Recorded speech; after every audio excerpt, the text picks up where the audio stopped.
Good evening. You're watching The Digital Age, and I'm James Goodale. We have a guest tonight who has written a book that's highly critical of the net. And we want to ask this guest, how bad really is the net?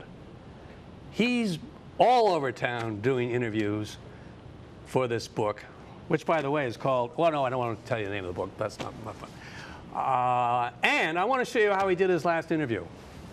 My guest tonight wrote a book. Please welcome Andrew Keene.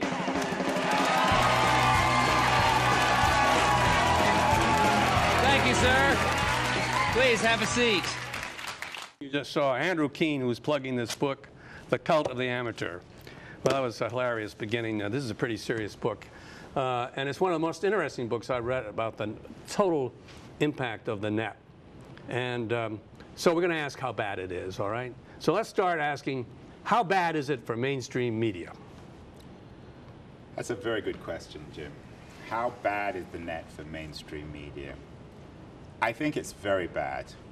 But I think that mainstream media also has many other problems. I don't think one can blame the crisis, and I believe that mainstream media is indeed in crisis right across the board, from music to television to Hollywood to newspapers. It is in crisis, but one cannot blame exclusively that crisis on the net. However, the net is contributing and will continue to contribute significantly to that crisis. This book is terrific because it has such a wide sweep of history. And in the beginning of the book, you have a couple of chapters on some of the declines in advertising, so forth and so on. And the summary of them really just took me aback. Do you remember some of these bad numbers for, let's say, the music industry, the book industry, the other parts of mainstream media? The numbers are really bad. They're very depressing. The music industry, I think, the numbers are the most depressing. Already just this year, the sales in music, and that includes both analog and digital, in other words, sales in stores and in online, are down 20%. That's just in the first few months of 2007. The newspaper business is in crisis. The New York Times share price has dropped 50%. Over the last 3 years. The Boston Globe, the Sunday Boston Globe, has a 25% decline in readership between 2003 and 2006. The number of readers of the Los Angeles Times are down to 1968 levels. Television is in crisis. The TiVo machine is essentially undermining the very business model of television because fewer and fewer people are watching advertisements. The book trade is in trouble. 3,500 independent bookstores. 3,500? 3,500 independent bookstores, and each one of those is a tragedy for a community. Closed over the last, I think, over the last 17 years. I'm from Berkeley, California, which is, in my view at least, the most bookish place in the universe, certainly in California and on the West Coast. And all the independent bookstores have shut. Cody's of Berkeley now just shut its doors on Telegraph Avenue. DVD stores are down. So everywhere you look, there's crisis. Large amounts of staff are being laid off. Journalists are losing their jobs in historical context, in quite an unimaginable terms. So across the board, mainstream media is in business crisis. But isn't this good?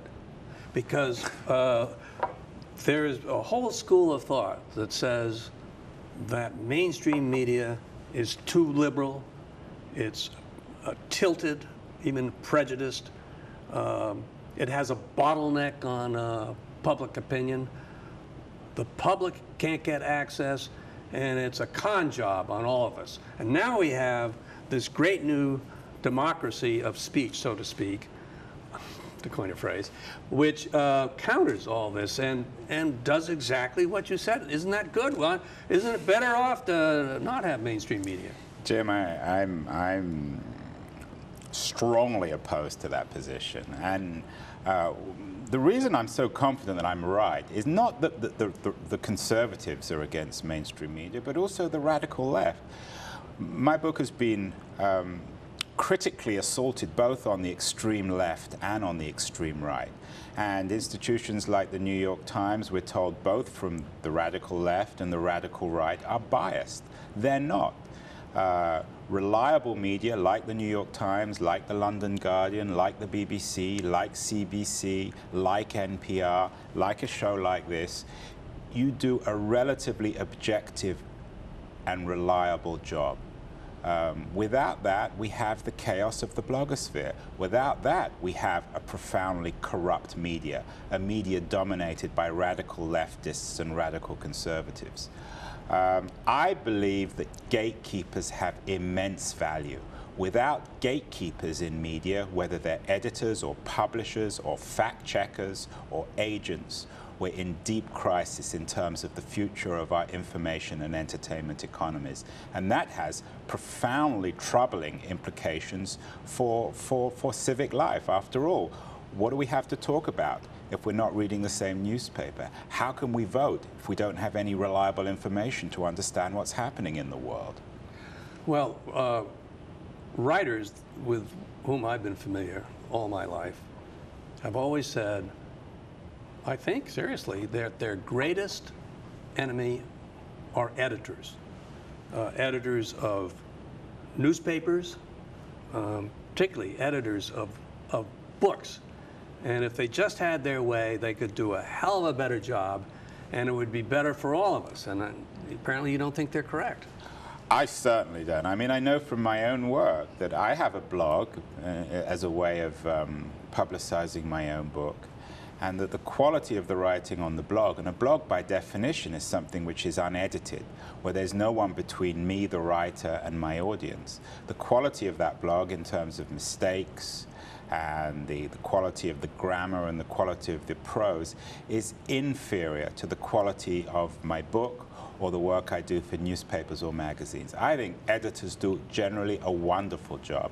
And I have many friends who are writers who would agree with me. So I don't know what kind of writers you're hanging out with. Perhaps they're the more narcissistic type. Well, okay, let's see what else it's bad for. Is it bad for accuracy?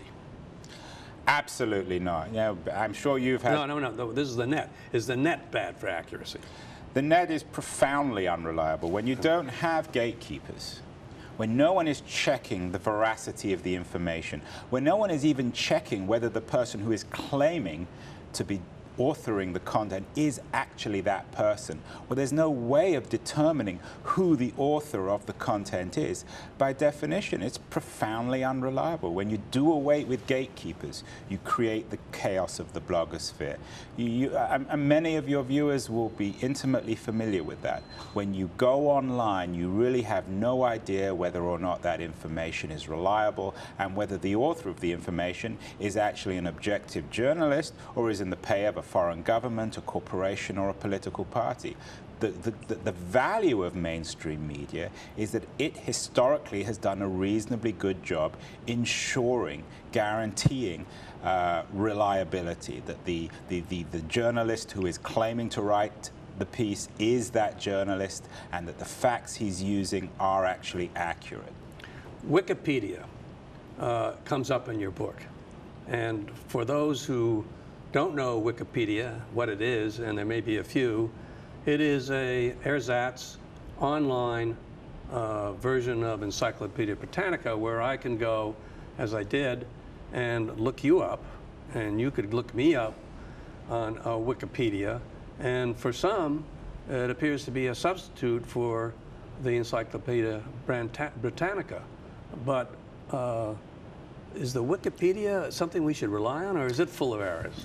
Or does it scare you? It scares me on lots of different levels. You could go, for example, to look me up, and you would have found that I was supposedly, at one point at least, a well-known child actor in England. You're kidding me. No, I'm not. And of course, Were you? No, of course not. Really? You said you were a child Do I look actor? like an actor to you? Oh, yeah. I mean, you look pretty good to me. The funniest thing of that was that this all came up in a BBC interview I did. And even after that interview, it wasn't corrected. I think now it has been corrected. So by definition, Wikipedia is unreliable because, again, there's no gatekeeper, there's no editor in charge. But there's something else about Wikipedia that I find even more troubling. The value of Britannica is not what's in Britannica, but what isn't. I am not in Britannica. Maybe I will be in 30 years' time when I've written another 10 books, but at the moment I don't warrant an entry. I'm not an important person. I don't justify any significant biography of myself. I'm in Wikipedia because everyone seems to be in Wikipedia. The beauty of Britannica is it has a group of credible expert editors who decide that only a certain amount of things get in. Wikipedia has no context. So, for example, when you go to Wikipedia, the entry of a soft pornography actress like Pamela Anderson is as meticulously edited and as carefully footnoted as the entry on Joan of Arc or Hannah Arendt. It's absurd. Wikipedia is truly absurd. It reflects the relativization of knowledge. A fellow called David Weinberger at Harvard wrote a book called Everything is Miscellaneous. Now, he thinks that's a good thing. He's a Web 2.0 advocate. Oh, what does that mean, by the way? Everything is miscellaneous in the sense that there's no... Web 2.0 is this second generation web revolution revolving around the user-generated content of websites like YouTube, Wikipedia, MySpace. I am personally not against the internet. I'm not a Luddite. I like the internet. My background is as an internet entrepreneur. I founded Audio Cafe in 1995. But I see the internet as being valuable as a way of distributing high-quality professional content, not as a way for any Tom, Dick, and Harry to express themselves online and tell the world what they had for breakfast or what they think about the Iraq War, even though they've never set foot in Iraq. Let's go back to Wikipedia in light of what you just said. I'm really not sure how that darn thing works. I went to Wikipedia. I don't know, how did I get on Wikipedia to begin with? I didn't put myself on Wikipedia. So I go to Wikipedia, and I'm not a child actor, but it said I have disreputable guests on my show, like you, I guess. And so I said, geez, I said to my my colleague, co-producer, go change it. So she then changed it. And she can, but you see... Well, how can anyone change? Can I change it? You could change it? You could change it. And not only could you change it, and this is the most troubling thing of all, you can change it and claim to be me, or you can change it anonymously. So all the editors on Wikipedia are anonymous. Now, I think Wikipedia has some potential. It could be quite valuable. But to be valuable, we need to know who's doing the editing. So if you're going to go to the James Goodale entry and edit it and say that this is the top broadcaster in the universe, and that gets on there, I want to know that it's Jim Goodale who's written that rather than somebody else. If I'm going to write on my website that Cult of the Amateur is the most important book written in the last 25 years, obviously if I'm the one doing the writing, people need to know that. They need to know it's biased. The point about Wikipedia is we need to know the identity of the writers. And when everyone is anonymous, by definition, it lends itself to corruption and inanity. It's an absurd experiment. It's very dangerous. I might just say in passing that Cult of the Amateur means that the internet cult that we have today of everybody doing what they want to do is really work by an amateur, and it's not accurate. How about Swiftboat? You know, everyone says that John Kerry got swift-boated, and you say in here that he got swift-boated on the net, effectively. I've sort of lost track of how he got swift-boated, but you point out that the information, incorrect information, I think most people would agree, about his career in the Navy was picked up by blogs, and it distorted that, and was repeated so much that actually it created a truth of its own, even though it was false. Yeah, I mean, that's the problem with the blogosphere. No one knows what is correct. And the blogosphere is essentially an enraged mob of people. It's an enraged mob? Yeah, I mean, there are people who, as you say, invent and reinvent facts, and by the end of the day, you have no idea what's true or not. And that's the problem politically, whether it's Kerry or whether it's someone on the Republican Party. These guys are not getting a fair chance on the internet, which in my view is particularly troubling because it makes them more conservative, more wary, more unwilling to actually step out and take radical positions. Now, is it bad for our morals? You have a section in here about addiction. Some people are addicted to parts of the internet. And you have a story about a gambling addict who went to a prep school that's well known called the University School. He's president of his class, and what happened to him? In college. He was at Lehigh College, Yeah. top student, very brilliant young man, and he became addicted to online poker, so addicted that in the end he borrowed and stole money.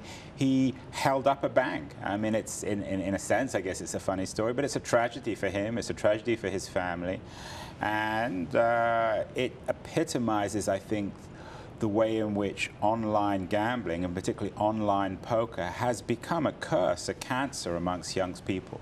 I think the same is true of pornography. Now, one can't blame the internet on gambling and pornography. There's always been gambling and pornography, both before and after the internet. When we look at the internet, it's a mirror. But the problem with the internet is it makes these things so much easier to do. Historically, if one was interested in pornography, one would at least have to go to a store and buy the magazine. In terms of gambling, if one wanted to gamble, if one wanted to go to a casino, one would have to get on a plane and go to Las Vegas. Now, all you have to do is open your computer, access the internet, and you're in Las Vegas. You're in that dirty bookstore.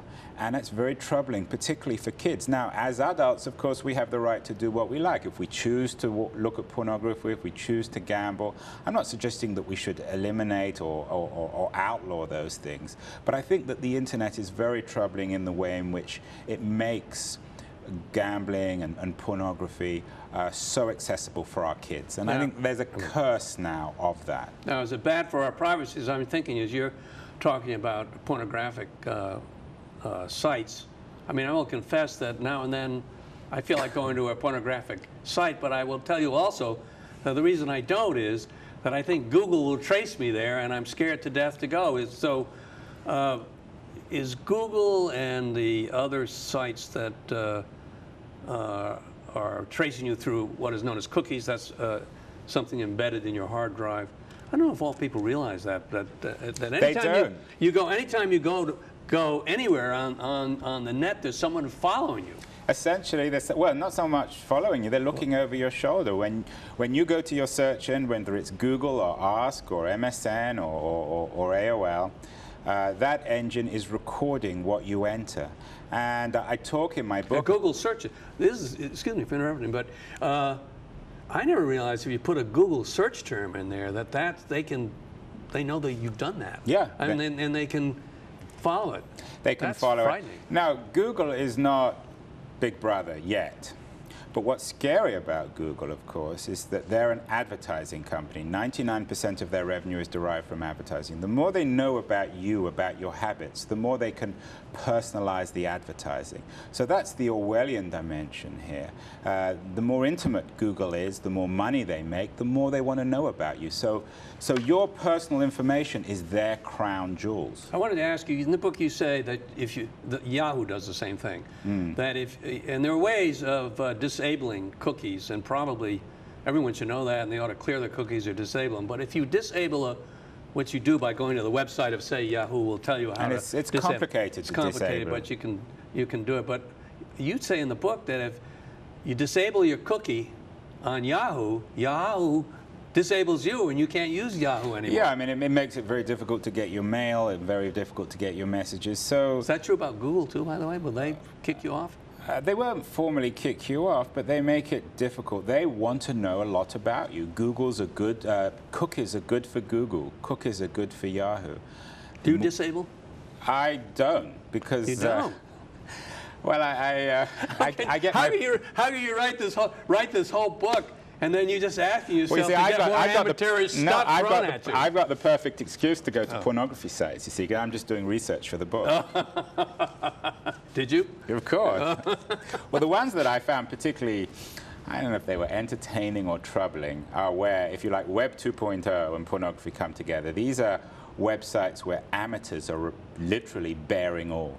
We have this new phenomenon on the internet, not of professional pornography, Playboy.com, which everybody is familiar with, but which ordinary people, young women, grandmothers, mothers, fathers, are undressing online and revealing themselves. And this is a huge new fashion. These are the more, a site like Voyeur net.com is more popular, is more frequently trafficked than playboy.com. So one of the troubling things I think about the internet is people think that they can literally reveal themselves, become a pornography star, and then they're up forever. They might do it at some silly moment in their life, and they can never get rid of that. That's the troubling thing about the internet. All right, now let me see if I come to the real key question here. Is the net bad for the First Amendment? Let me explain why. You have just gone through a whole argument, it's not your only argument, of showing the dangers of the internet, okay? And you disapprove of them. Now, if you look at the internet from a First Amendment point of view, it's great because you have all this terrific speech, and that's what the First Amendment is about. But when we look at it through your eyes, it's bad for the First Amendment because the speech is out there, there's nothing you can do about it. I'm not suggesting, you know, and I'm not a legal scholar like you. I mean, I'm not suggesting that we ban free speech. I mean, I'm the last person to do that. I don't want to recreate Iran or China in America. But I do think we have to understand the economic consequences of free speech when, in a sense, it's not free. Every time we express ourselves online, every time we look at somebody else's blog, we're not reading a newspaper, we're not watching a television show, we're undermining professional media. So free speech, in a sense, is paid is not really free, just as there's no such thing as free media. Everyone should be paid, I think, for their efforts. But I'm certainly not in favor of doing away with the First Amendment. I would be thrown out of the country if I admitted that. What is your solution is sort of the flip side of that question? Solution, 2 or 3 different levels. Firstly, I think we need to be more honest about how we use the internet. If we are indeed addicted to gambling or pornography, we need to recognize that. If we are indeed stealing music online, we have to understand the consequences of that. The music industry, the recorded music industry, is literally dying. There won't be CDs if all of us continue to steal music. In my book, I come up with a number of $20 billion in stolen music per annum. I mean, that's a stunning number. It's enough to kill any industry. The same is true of films. We need to pay for our media. We need to buy our newspapers. We need to buy our books. Thirdly, and I think this is perhaps the one thing that we can all do simultaneously, which would improve the quality of the internet, is to do away with anonymity. I think that anonymity is the real curse of the internet. None of us live in Iran or China. We are not going to be put into jail for our views. We're not going to lose our jobs for our views unless those views somehow reflect badly on the company. There is no need to go online anonymously. We need to reveal who we are. When you and I sit here and talk to one another, we're respectful because we know who we are. We're bringing our real person to this discussion. The problem on the internet, the reason why so much of the discussion, and it's not really discussion, so much of the exchanges are uncivil, why people insult one another, why they vulgarize all debates, is because they are not revealing who they are.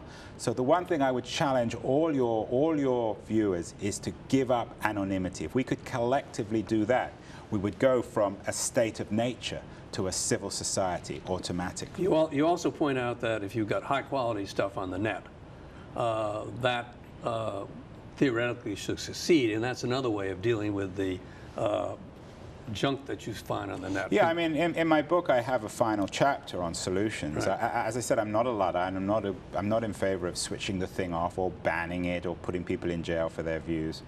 One of the things that I'm more optimistic about is the appearance of more and more expert-driven sites. I think people are tiring of the blogosphere. They're tiring of the opinionated amateur whose views are really irrelevant and useless. What I hope is that the tools of Web 2.0, the technology that allows anybody to author something, whether it's in text or in audio or in video, will be used by experts, by academics, by professional journalists, by people who know what they're talking about, and that content will enrich our media rather than undermine it. Now, all the things you talk about are things which you hope we will, but isn't the fact of the matter is that your hopes certainly haven't been realized thus far, And since they haven't been, there may not be much optimism that they will be realized in the future. And doesn't somebody have to step in and you know, set some rules as to online pornography, as to misleading stuff on the net? Basically, we've got the Wild West, and there's no governor and there's no governance. And I just wonder whether it's an irresistible conclusion of your book that the government, I know you don't like to hear this, but the government's got to step in somehow, because it doesn't look like it's happening without the government. Well, I think in some areas the government is stepping in. The government's been very aggressive in terms of fighting online gambling and has done quite a successful job. It's a complex story, but I admire the way in which the government has confronted the issue of online gambling. I would like the government to do more on online pornography. I think this is an issue that's very, very troubling for parents. I'm a parent, and I don't want my kids stumbling into pornography sites. I think we need to be much more aggressive in that sense. In terms of freedom of expression, I'm not sure the government can do anything. I don't think the government can shut the internet down. I don't think people can be punished for stating an opinion, a fact, which is wrong. I think what, again, the internet needs to do is self-police itself, and I think that the more reliable information organizations and resources need to perhaps collectively get together and perhaps issue stamps of approval for more reliable stores. I think the other thing that's very important is Stamp of approvals. I think that, you know, it reminds me of, you know, at one time in the history of America, way back then, comic books sort of had the same reputation that the net did. And a group called the Parents, something or other, put out Parents comic books that had the stamp of approval of the Parents Association. right, which is, and guess what? No one read it. No one read them. So you're more optimistic than I. Well, I tell you, an area that's critical in my view is education. What worries me is you and I can go to the internet. We know that a blog is just a blog and it's not really worth looking at very seriously. And if we're going to get our real news, we go to the New York Times or NPR. The problem, though, is with the generation of kids, what I call the YouTube generation, who are growing up without newspapers. These are kids who won't read a newspaper. Let me give you an example. But let me just finish with the thing on the we're just about finished. That's the thing on the kids finish, is it's for teachers. Teachers need to teach this YouTube generation media literacy. They need to understand, kids, that there's a fundamental difference between a newspaper and a blog. There's a fundamental difference between Britannica and Wikipedia. These are the kids who are going to inherit this media. They're the ones who are going to grow up, hopefully, to become journalists. Well, those are the ones that we need to educate. And so how bad is the net? The net is pretty bad. Pretty bad. Thank you very much for coming by, Andrew Keen, and discussing your book with us. And thank you for stopping by, too. And come back next week and learn more about the digital age. For the digital age, I am James Goodale. Good night.